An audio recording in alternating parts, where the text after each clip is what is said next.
आज सुनते हैं दुनिया की सबसे अनोइंग आवाजों को। तो सबसे पहले है दरवाजे को खोलने की आवाज। इसके बाद है डकार लेने की आवाज। कान के पास मच्छर के भिनभिनाने की आवाज।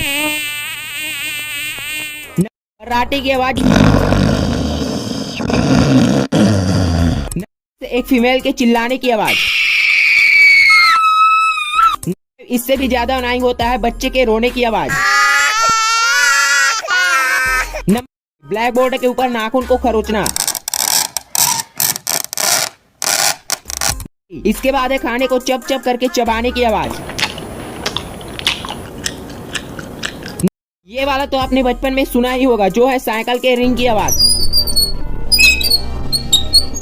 सबसे अनोइंग है चम्मच से प्लेट को रगड़ने की आवाज।